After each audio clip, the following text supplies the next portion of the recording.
responderte a esta inquietud. Yo te voy a tomar una sola, un solo eje sería de análisis, que es el que voy a desarrollar hoy en la conferencia, porque si no sería demasiado extenso, ¿no? ¿Cuál es el eje que elegí fundamentalmente? La salud y la enfermedad son construcciones culturales. Por lo tanto, esto lo que significa es que todo lo que sucede en el contexto, de alguna manera, conforma tanto las conductas de salud como las conductas hacia la posibilidad de enfermedad. ¿Qué nos aporta hoy el contexto en este tema de adicciones? El adolescente tiene una vulnerabilidad biológica que hace que a nivel del sistema límbico, a nivel del sistema cerebral, hay un mayor, una aparición hormonal que es normal y fisiológica en el adolescente, que hace que sean más sensibles a la novedad, a la recompensa y a situaciones de alguna manera estresantes. Esta situación que ocurre a nivel de los sistemas límbicos cerebrales, que son normales, como repito, en la adolescencia, hoy están aumentados a su vez por el entorno.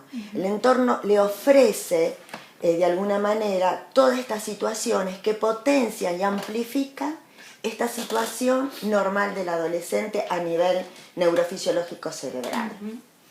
Y eso paralelamente va con un desarrollo a nivel de corteza prefrontal que neurológicamente es más lento, que ocurre más tarde, por lo tanto hay una menor posibilidad de evaluar conductas a nivel de cuánto es saludable racionalmente y cuánto es el riesgo que me expongo a esto racionalmente.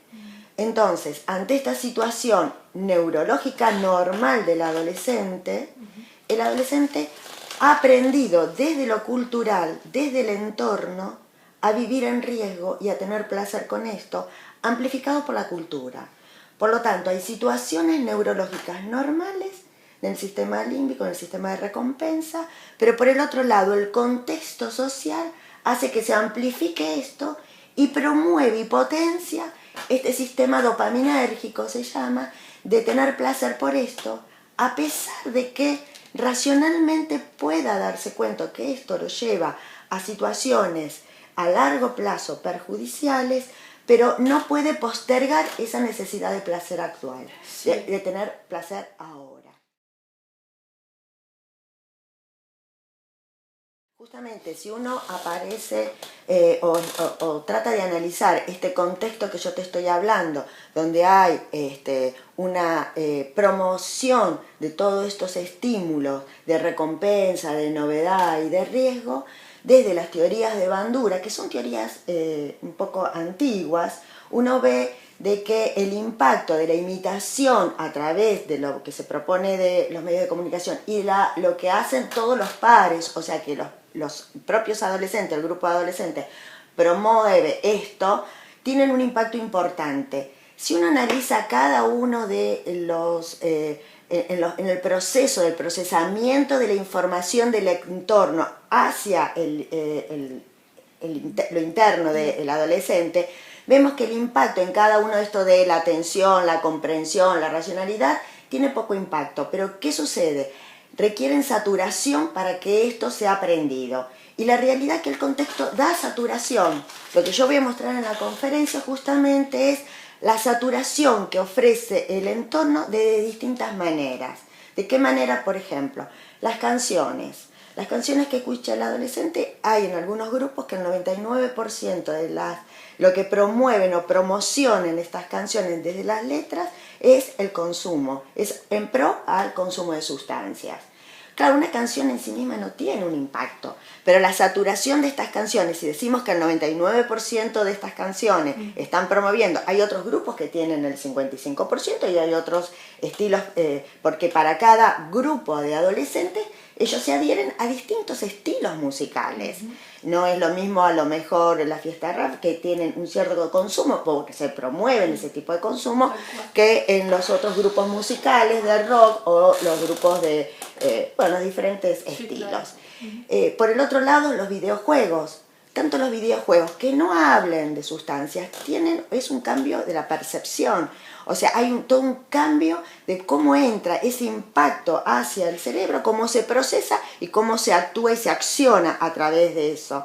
Eso va directamente al sistema de recompensa, este sistema límbico que se está desarrollando en el adolescente, que aprende como modelo de acción ese adolescente que pasa muchas horas adelante de esta pantalla, ¿no? A lo mejor jugando al candy, que no tiene nada que ver con el narcotráfico, aunque hay muchísimos videojuegos que sí tienen que ver con el narcotráfico, que enseñan cómo ser narcotraficante, que enseñan cómo comprar droga, cómo vender droga, cómo camuflar a la policía o cómo camuflar a los propios padres. O cómo a lo mejor armar ciudades donde se sabe que se gana armando ciudades si se vende alcohol, por ejemplo. O sea que son modelos de aprendizaje. ¿Y cómo cambia esto? Que se requiere, a diferencia del proceso de lo que proponía Bandura, que era con baja atención, que era estímulo-respuesta, estos modelos cognitivos de aprendizaje del medio externo es con mediana atención. Usan rutas periféricas, donde no pasan por la corteza prefrontal, por lo tanto no está... no se pasa por lo racional, no se pasa por todo lo que es la corteza prefrontal, sino que directamente se utilizan vías de mediano aprendizaje. Eso hace que aparezcan conductas aprendidas. Y en el momento del desarrollo del adolescente, del cerebro del adolescente, se produce justamente la poda sináptica y quedan los lugares donde no se utilizaron tanto. ¿Y cuáles son los lugares que se utiliza? Justamente esto de alto impacto dopaminérgico con alto impacto emocional, donde no se utilizan las vías prefrontales. Por lo tanto, son conductas aprendidas desde el medio externo. El medio externo lo promociona en estas formas de aprender y de actuar. Yo te nombré las músicas, te nombré los videojuegos. Podemos analizar una serie de propagandas que a lo mejor no tienen que ver directamente con el uso de sustancias, pero sí, por ejemplo, los helados Frigor, que dice tomarlo sin parar. Es un modelo de que no se sacia nunca, o sea, siempre hay que seguir tomando. Gatorade, siempre seguir tomando. Vicio, un chocolate, que no tienen nada que ver con la sustancia psicotóxica específicamente. Más allá del alcohol, que sí hay muchas que promocionan esto, más allá de que sí hay golosinas con gusto a marihuana, sí hay licores con gusto de marihuana, sí hay, por ejemplo, tortas con gusto a marihuana, sí hay perfumes con gusto a marihuana. Entonces el adolescente está expuesto a todo este contexto donde se promociona el uso sin parar de cosas.